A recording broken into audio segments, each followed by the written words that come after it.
Hello, friends. Just checking if you can hear me. My name is LeeYen Anderson. I am starting with highest potential. I like to take a drop, put it on my left palm. This was one of Gary Young's most favorite essential oil blend. Circle it around 3 times clockwise. And I'm going to inhale it in, and I'm going to inhale my intention by being here. So in this video, I intend to speak the words that will touch your heart with the purpose of guiding you to become your highest potential in 2024 and my own. So whenever I speak, I'm also speaking to myself. So breathing it in.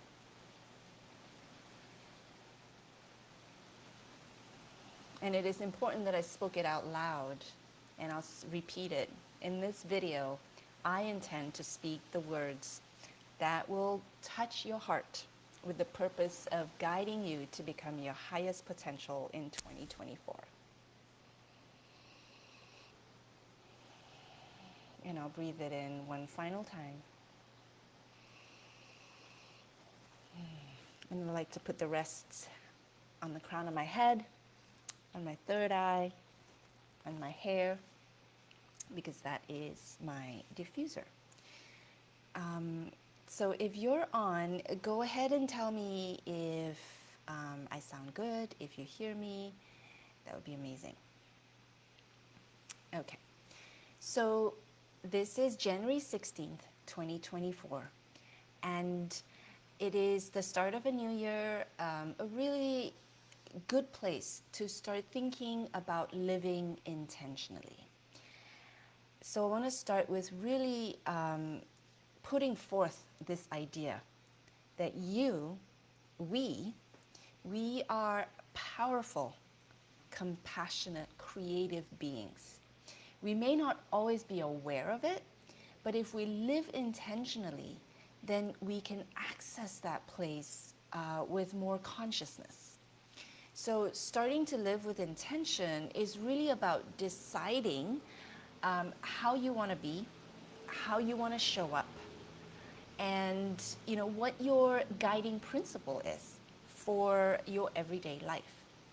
And you may have heard, wherever your energy goes is your area of focus. In other words, whatever you focus on is where your energy goes. And as Wayne Dyer said so famously, which, by the way, Wayne Dyer was at our convention, Young Living Convention, many years ago, and he loves, or loved, because he has passed away, he loved our essential oils. Well, what he said so famously is, our intention creates our reality. I'll repeat it. Our intention creates our reality. So what is the reality that you want to live in, and what is the intention that is behind that? So when we actually take the time to set intentions, we allow for a reason for our actions. Behind every action, there is a reason, and that reason comes through whether you're aware of it or not, right? So it's really important to be aware of it. In other words, if we are supporting someone, say, in learning about how to use essential oils, then what is your intention behind it? If the intention behind it is truly to serve the well-being of that person that you're speaking to, that will come through. But if the intention is to make a quick buck, I get $50, right, if she signs up, then that's also going to show with how you are sort of coming through with your words, with your expression, with your aura. Because again, as we are powerful, compassionate beings, we are also, all of us, empathic beings. We can sense when someone is being genuine or not. So, as I said, how do you want to be? What is your guiding principle? How do you want to show up? So, with that guidance in those questions to ask, you get a sense that intentions are really about a state of being and feeling. And so it's very different than goals. And it is actually the underlying reason for your goals. And so goals can be very measurable and also short term, long term, and so can intentions. However, intentions will then drive the longevity of you actually pursuing your goals. A lot of times, goals are very specific in a way that we're telling the universe, we're telling our life to get to a certain point because we're not quite there yet. So there's a certain element of lack in it. Like, I don't have it, therefore I want it, therefore I'm going to strive for it. And intention is really where you're going to talk about, I intend or I commit to being calm and collected and to make my decisions from a place of love or a place of compassion or forgiveness.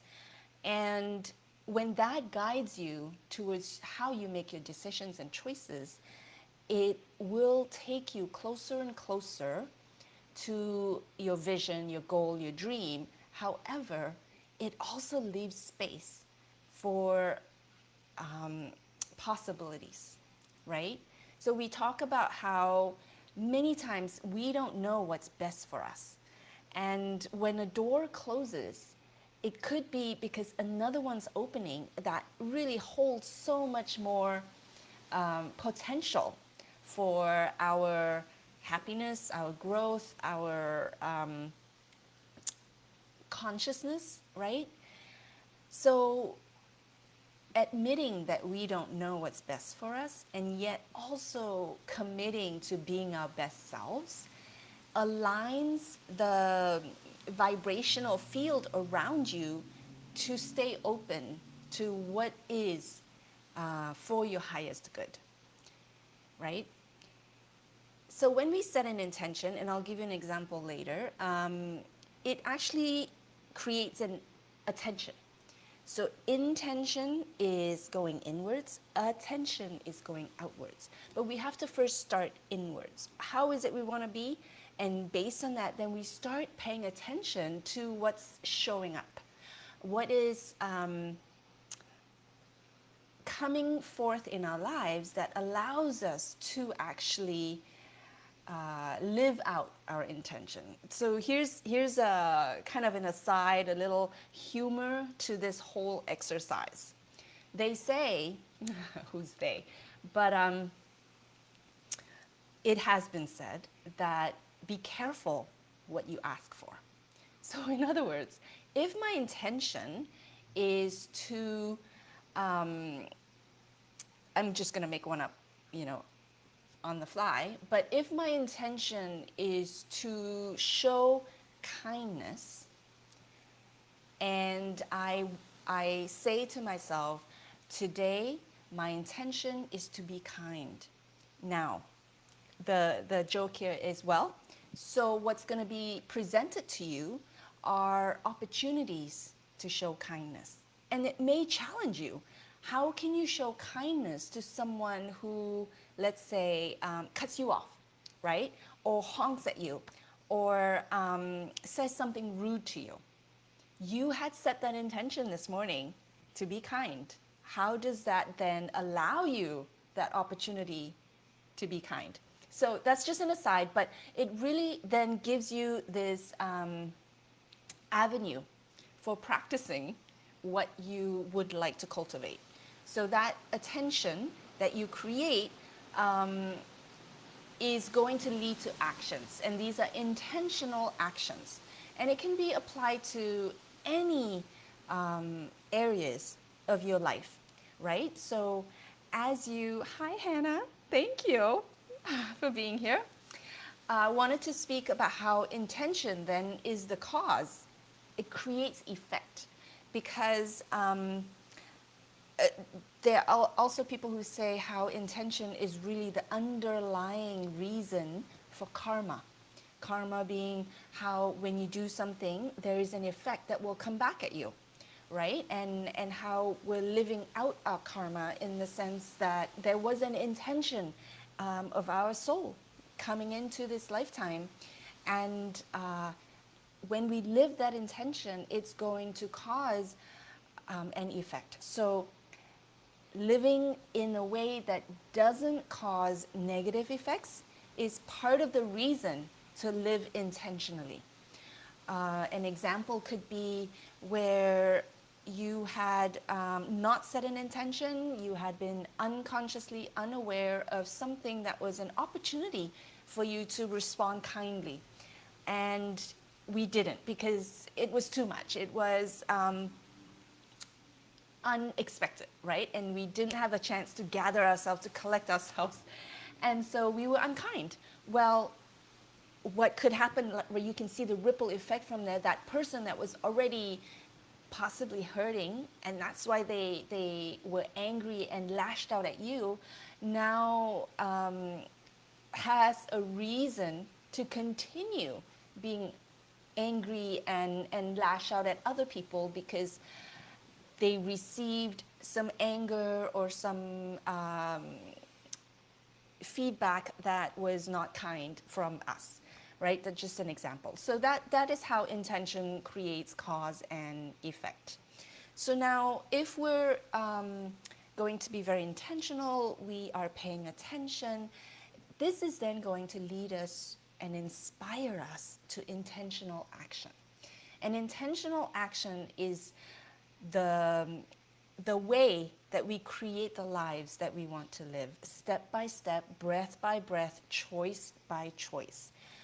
And it can be where you are going to just take a pause every time it's asking something of you that is challenging, and to stick to your commitment, your intention, to really pay attention to how you feel and remember when you were setting that intention, how it felt to, I go back again to the example of how it felt to be kind, how it feels to actually give love to someone. So taking that pause and then really coming back to that action that is inspired by your intention.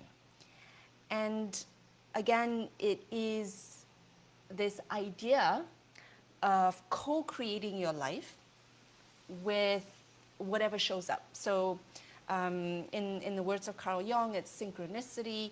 It's really paying attention to what are the signs, the symbols, the little sort of notes along the way that is helping you along your path on your intention.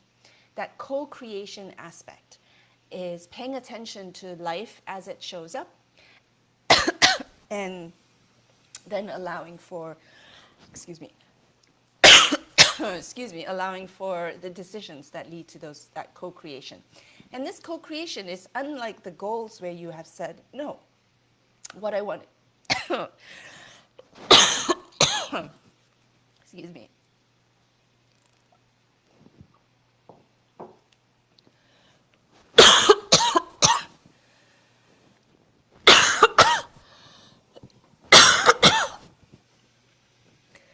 Okay. Excuse me. If I was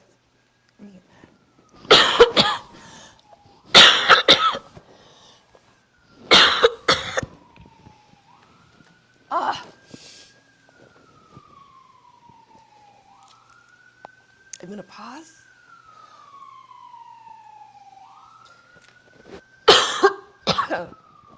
Kind of went down the wrong way. And I got a cough drop.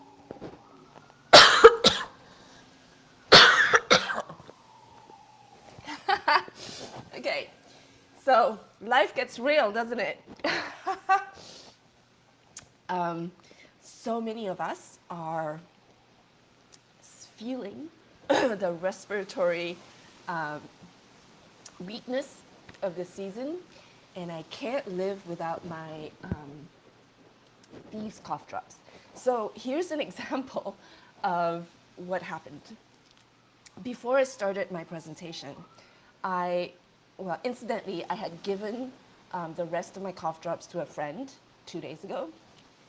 And my husband has his own bag of thieves' cough drops, and he is pretty possessive about it, right? And so I was like, please give me 5, put it on my desk before my presentation. So that intention, right, of making sure I had these cough drops on my desk, if I looked at it as me co-creating with the universe, of course I need to have a coughing fit so that I would need it. There you go. Okay. And this co-creation, you can think of it as creating with our aspects of our consciousness that again was powerful, compassionate, kind. Our subconscious, our superconscious, and our present conscious. So how do we make these intentions? There are just a few rules around it that makes it very flexible, and there can be thousands and thousands of different kinds of intentions. You do want to keep it in the present tense, and you want to speak it out loud, because speaking it out loud creates this vibratory field around you that is then going to match with the things that come into your path. To keep it at the present tense, it's also doesn't have to be, it has to be a feeling, a being. So let's say we start with the sentence today, and it can be this year, it can be this month, this week. It can be a cyclical way of living where it has the microcosmic cycle and the macrocosmic cycle. So in other words, when we talk about this yearly intention, it's a macrocosmic cycle, right? Daily intention is a microcosmic cycle. So the macrocosmic could be a big thing. This year, I commit myself to being aware of every choice that I make, and that these choices be aligned with my guiding principle of being kind. Okay, I'm just going to go back to that example. And then the daily could be, today I commit myself to, whether it's to smiling more often, to smiling at every opportunity at another person, right? It's my intention to show up as a smiling person, or as someone who makes another person smile. Could be anything. But then you also, as you speak it out loud, you are sort of starting that action to bring that towards you. And so maybe a few sad people will come in your space today, and you are going to remember your intention, and maybe something you say, or a hug, or a handshake, or even paying for their meal, whatever it is going to make them smile. So those actions are going to be very situational. They're going to show up, and you're going to know what to do at that time, but it's based on your intention of the day. And finally, I guess I just want to say that there are a few books that you can read if you want to go further into this. I love Gary Zukav's Seat of the Soul, and Lynn McTaggart speaks about the power of 8. And this is an intention that I would like to fulfill this year, and that is to bring together groups of 8, and for these groups of 8 to really have an intentional lifestyle together. One story I'll leave you with is Lynn McTaggart had this experiment that she did with a group of people in Australia in 2007. And they were sending their intention to a picture of a sprout. So these are, say, 4 or 5 sprouts that were in Arizona in a lab. And they sent their intention to a specific one to send love and growth, vitality, and just life force to maybe 2 or 3 of the total of the number of sprouts. They took those seeds, those sprouts, planted it in the ground, measured it after 5 days, and the ones that were sent the love and the vitality were significantly, had grown significantly more than the ones that did not receive the intention. Now, this intention was sent across the quantum field, not even at the sprouts, but at a picture of the sprout, not in the same place, and it was a significant event. And she has many, many more, thousands more examples of how our intention is so miraculous. And it allows us to see that yes, and to know that yes, we are powerful beings. So I hope this encourages you to really set your intention so you can show up to be your highest potential this year. I would love to hear your comments below on what your intention is, and we can all hold it for you. And even if there are just 8 people to hold it for you, that power of 8 can really take you to your next level, even as you're holding your own intention and other people's intention. So thank you so much for being here. And I will catch you later.